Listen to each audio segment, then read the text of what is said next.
reasons why. Think you're one of a kind.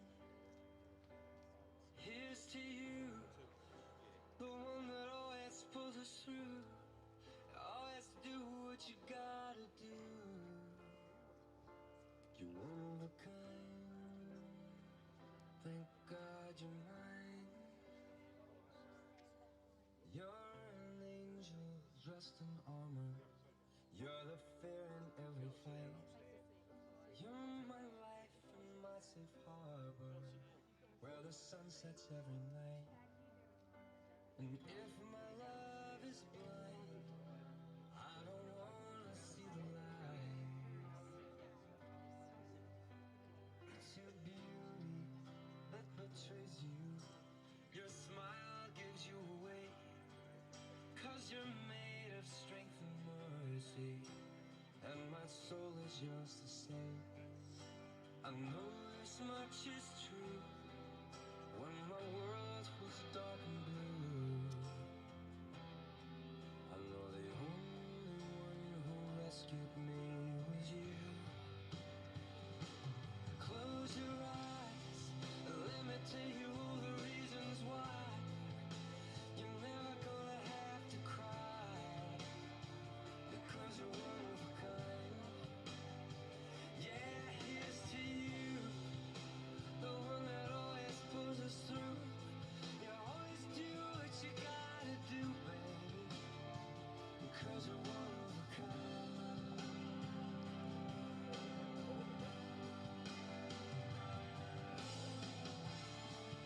When your love pours down on me, I know I'm finally free.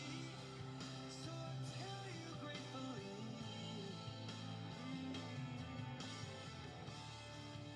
every single beat in my heart is yours to keep.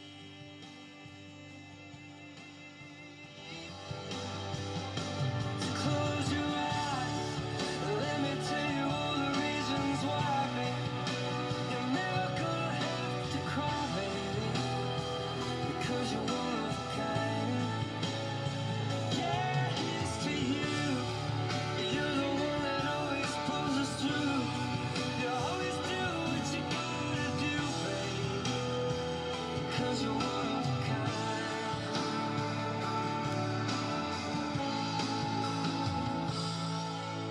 You're the reason why I'm breathing with a little look my way. You're the reason that I'm feeling it's finally safe to stay.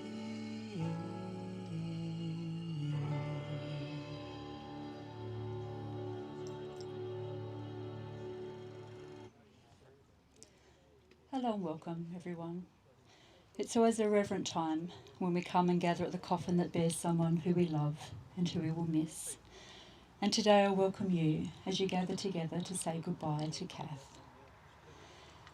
Funerals are a time of reflection as family and friends join as one, commonly united by their love for the same person.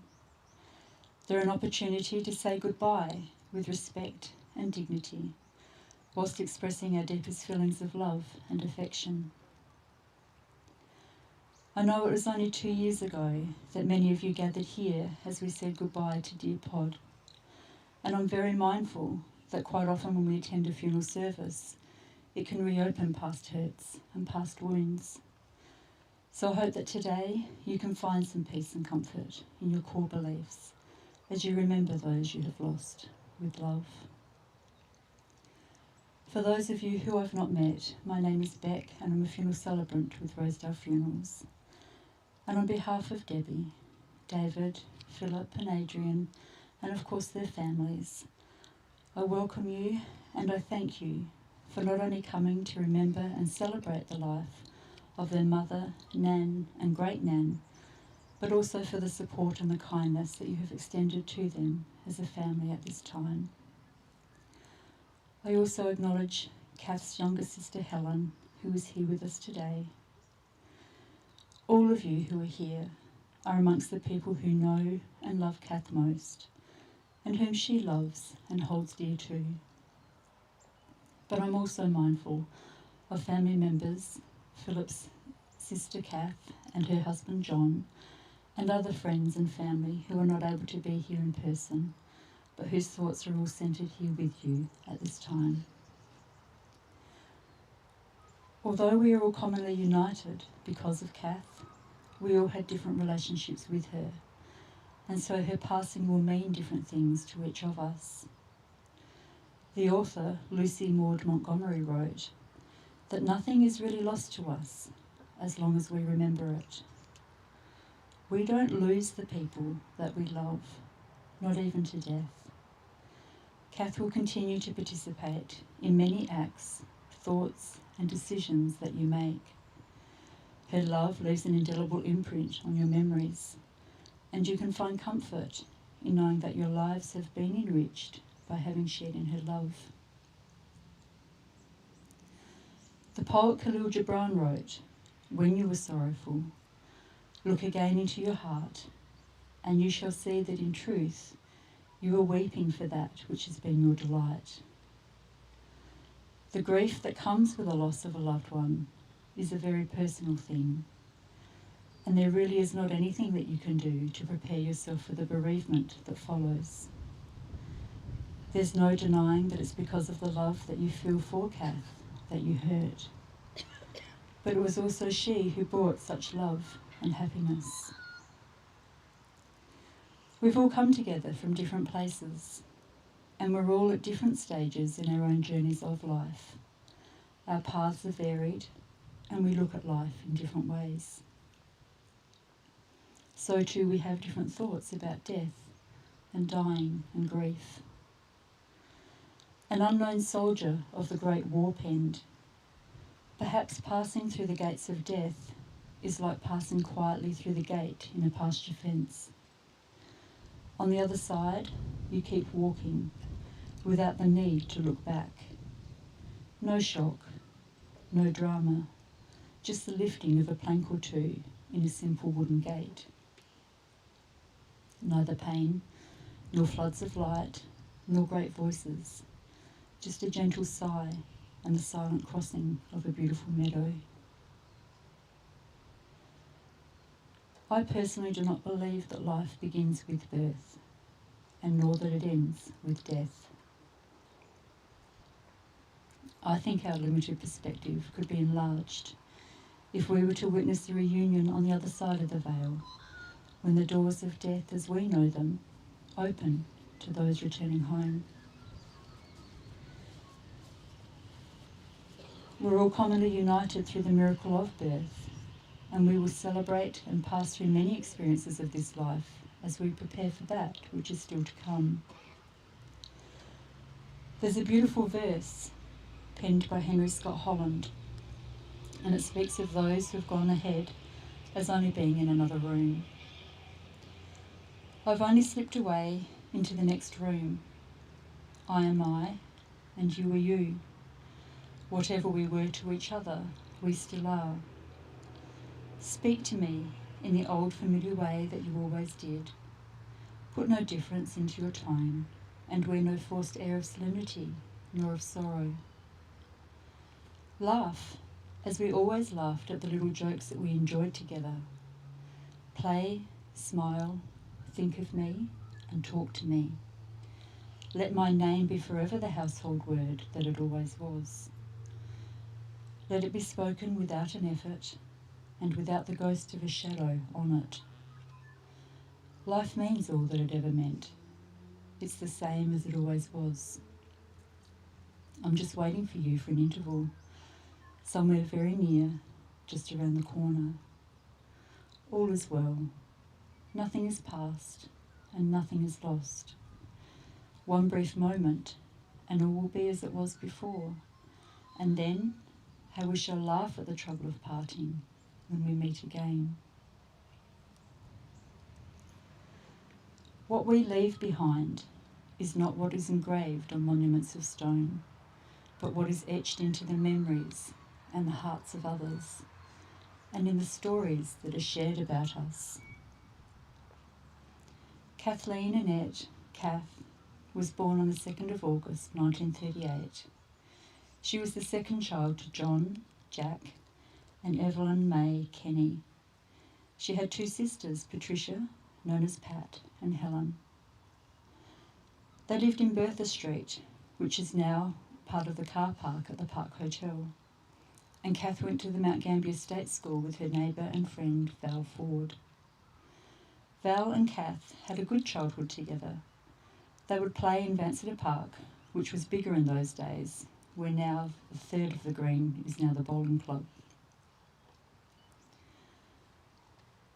They would climb the trees and mimic the congratulations and the good shot. They would pool their money and go to Alan's shop across the road from the Park Hotel and buy condensed milk in a tin, put 2 holes in the lid and share the contents. Sometimes they would go to Miller's Bakery on Bertha Street and buy half a loaf of bread.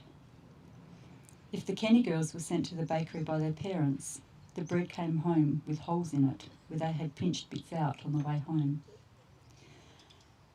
They would sit on the steps of the hotel and the men had to step over them. At times they would go down to the backyard and listen to the drunks coming out of the hotel, learning a lot of swear words, but they were very careful not to use them in front of the parents.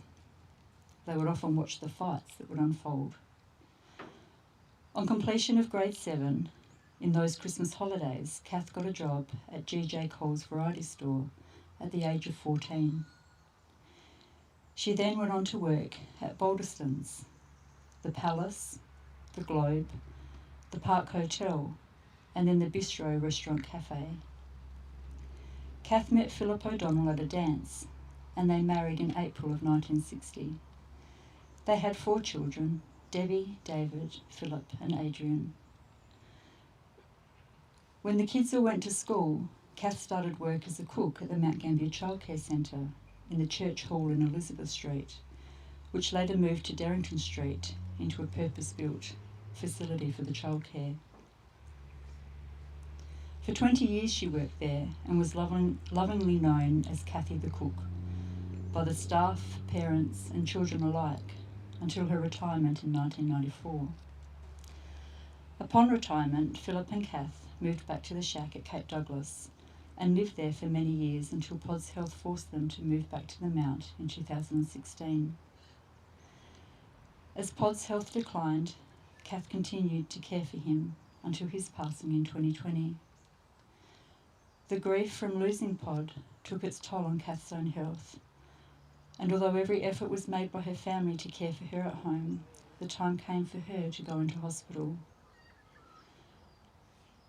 This was also made difficult, as with current conditions, visitors were strictly limited, meaning that Kath's family were not able to be with her as often as they would have liked. Kath passed peacefully away on the 23rd of February 2022. Kath was the loved mother and mother-in-law of Debbie and Greg, David, Philip and Sharon, Adrian and Sonia. She was a treasured nan to Summer, Teresa, Alicia, Megan and Georgia. And she was a proud great-nan to Caitlin, Emily, Seth, Bam and Harmony.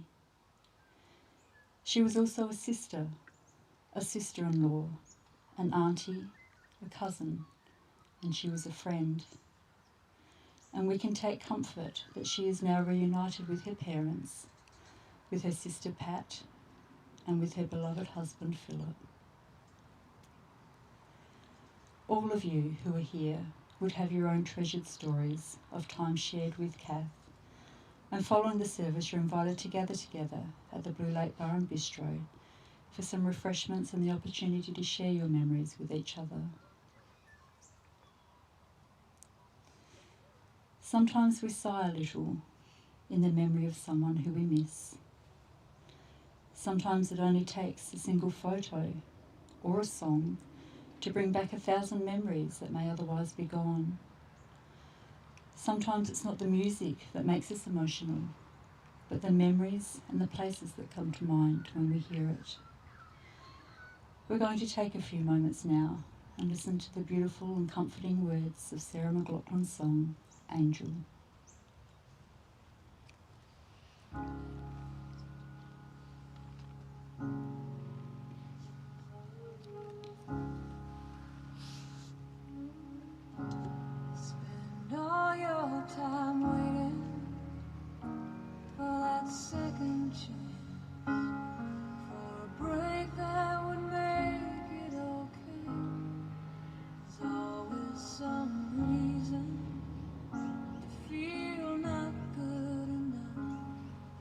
it's hard at the end of the day.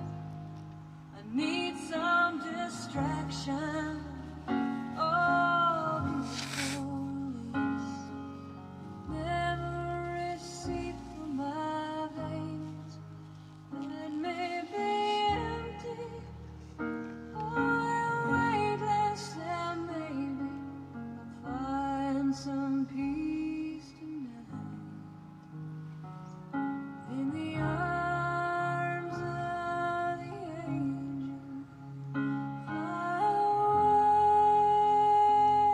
from here, from this dark, cold hotel room, and the endlessness that you feel. You are pulled from the wreckage of your silent reverie. You're in the arms of the angel. May you find some comfort here.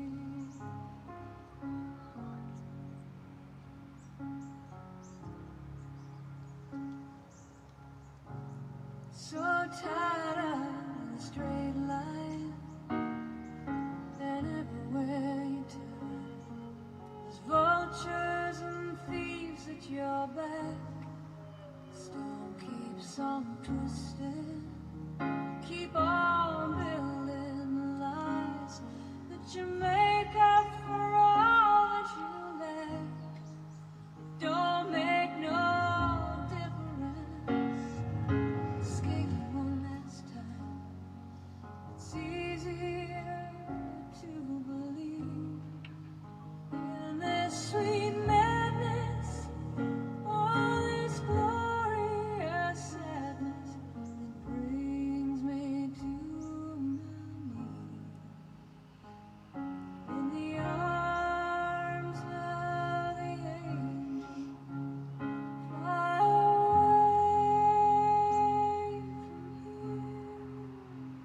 from this dark, cold hotel room, and the endlessness that you feel.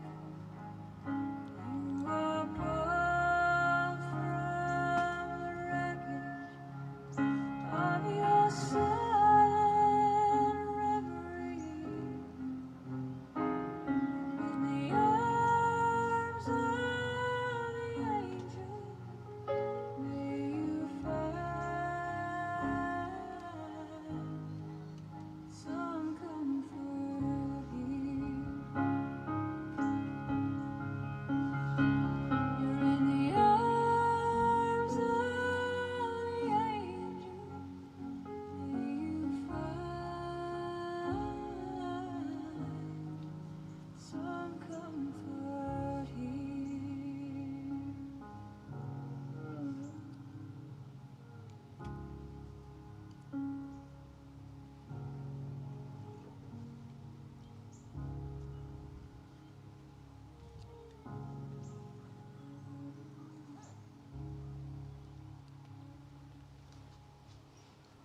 They're beautiful words to that song, and hopefully they help bring some comfort. There is sacredness in tears. They are not the mark of weakness, but of power. They speak more eloquently than 10,000 tongues. They are the messengers of overwhelming grief and of unspeakable love. The human heart longs for connection and belonging. It is meant for love. And so we connect deeply with spouses, with children, with family and with friends. Death with its loss and separation can seem too much for our hearts to bear. The Celtic poet and philosopher John O'Donoghue wrote, "When you lose someone, in that final severance that we call death, absence haunts your heart and makes your longing sore and painful. Within you there is still some kind of innocence that is either unable or unwilling to accept that the person that you love is actually gone. Everyone who leaves your life leaves a subtle trail of connection with you. And when you think of them, and when you miss them, your heart journeys out again along that trail towards them in the elsewhere that they now find themselves. I know that today is a sad day for you all, and it can feel impossible to find the words for the feelings that are in your hearts. But the memories of Kath that you hold dear can and will lift and comfort you in the days and the months that lay ahead. As long as we can love each other and remember the feeling of love that we had, we can die without ever really going away. All the love Kath created is still here. All the memories are still here. And she lives on in the hearts of everyone she has touched and nurtured while she was here. For we can never know what extraordinary adventures may be awaiting us just beyond what our eyes can see. The fact that we cannot see our family or friends or communicate with them after the transformation that we call death is not proof that they cease to exist. Near a shady wall a rose once grew, budding and blossoming in the light, watered and fed by the morning dew, spreading her sweetness day and night. As she grew and blossomed fair and tall, slowly rising to loftier height, she came to a crevice in the wall, through which shone a beam of light. Onward she crept, with added strength, with nothing to fear or hide. She followed the light through the crevice's length, and unfolded herself on the other side. Now you who deeply feel her loss, let not grief your hearts befall, for her beauty is even greater now, and your rose still grows beyond the wall. Kath's memory is warmth in our hearts, and it is comfort in our sorrow. She is not apart from us. She is a part of us, for love is eternal, and those we love shall be with us forever. As we draw to a close, I invite you to please join with me in reciting the Lord's Prayer. Our Father, who art in heaven, hallowed be thy name. Thy kingdom come, thy will be done, on earth as it is in heaven. Give us this day our daily bread, and forgive us our trespasses, as we forgive those who trespass against us. And lead us not into temptation, but deliver us from evil. For thine is the kingdom, the power and the glory, forever and ever. Amen. As the months pass, and as the seasons change, something of tranquillity descends, and although the well-remembered footsteps will not sound again, nor the voice call from the room beyond, there seems to be about one, in the air, an atmosphere of love and a living presence. As we meditate upon these things, we now humbly and symbolically commit the mortal body of Kathleen O'Donnell to the elements from which they came, earth to earth, ashes to ashes, and dust to dust, in the certain knowledge that she has left the toils and the troubles of this world, and she is at peace.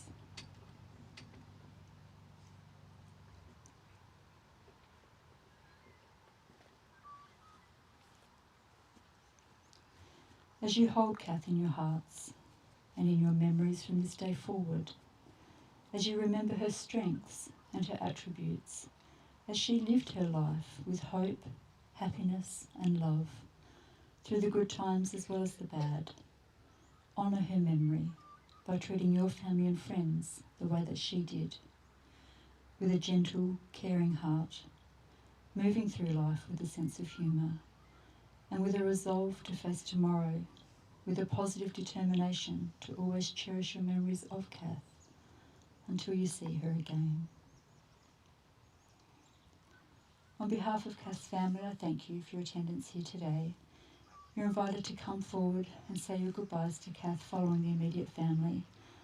And I remind you that refreshments will be served at the Blue Lake Bar and Bistro. Thank you.